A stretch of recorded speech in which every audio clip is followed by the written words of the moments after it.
Let us go then, you and I, when the evening is spread out against the sky like a patient etherized upon a table.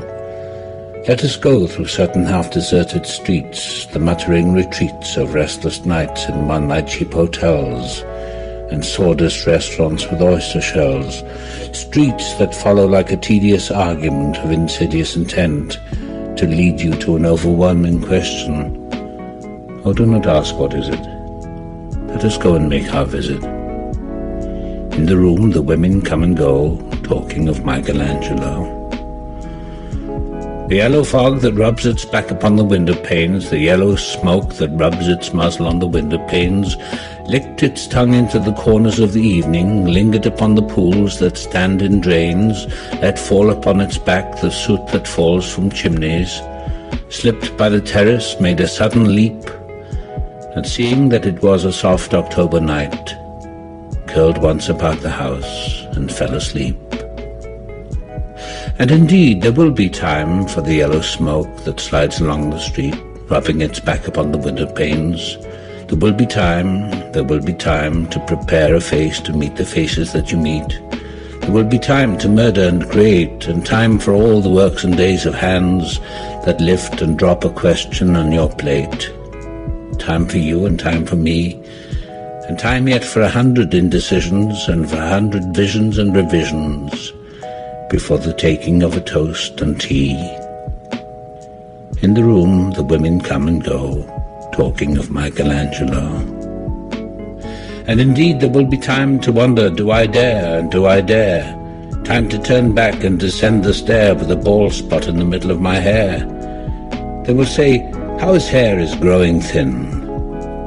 My morning coat, my collar mounting firmly to the chin, my necktie rich and modest but asserted by a simple pin. They will say, but how his arms and legs are thin.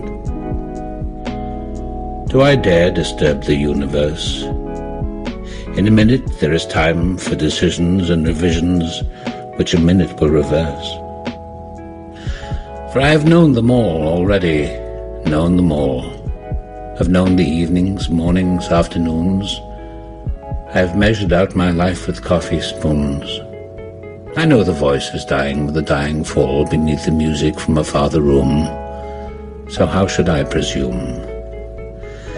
And I've known the eyes already, known them all, the eyes that fix you in a formulated phrase. And when I am formulated, sprawling on a pin, when I'm pinned and wriggling on the wall, then how should I begin to spit out all the butt ends of my days and ways? And how should I presume? And I have known the arms already, known them all, arms that are braceleted and white and bare, but in the lamplight downed with light brown hair. Is it perfume from a dress that makes me so digress? Arms that lie along a table or wrap about a shawl, and should I then presume? And how should I begin? Shall I say I have gone at dusk through narrow streets and watched the smoke that rises from the pipes of lonely men in shirt-sleeves leaning out of windows? I should have been a pair of ragged claws scuttling across the floors of silent seas. In the afternoon the evening sleeps so peacefully, smoothed by long fingers, asleep, tired, or it malingers, stretched on the floor here beside you and me. Should I, after tea and cakes and ices, have the strength to force the moment to its crisis? But though I have wept and fasted, wept and prayed, though I have seen my head, grown slightly bald, brought in upon a platter, I am no prophet, and here's no great matter. I have seen the moment of my greatness flicker, and I have seen the eternal footman hold my coat and snicker, and in short I was afraid. And would it have been worth it after all, after the cups, the marmalade, the tea, among the porcelain, among some talk of you and me?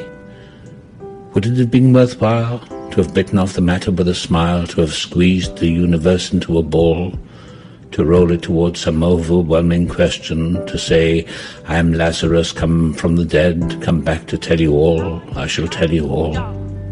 If one settling a pillow by her head, should say, "That is not what I meant at all. That is not it at all." And would it have been worth it after all? Would it have been worthwhile after the sunsets and the dooryards and the sprinkled streets, after the novels, after the teacups, after the skirts that trail along the floor, and this and so much more?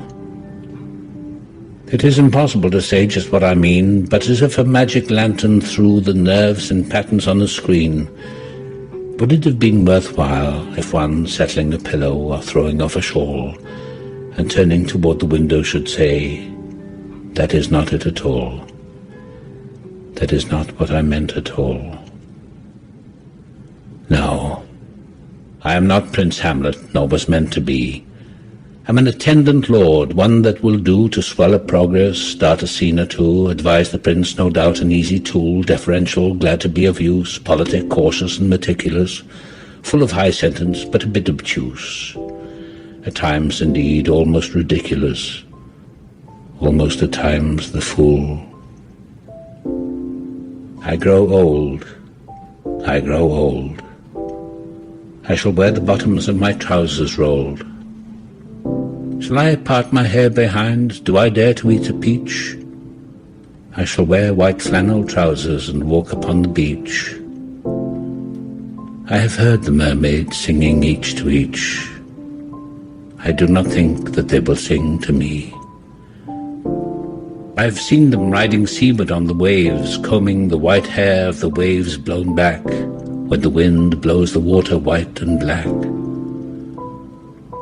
We have lingered in the chambers of the sea, by sea-girls wreathed with seaweed red and brown, till human voices wake us, and we drown.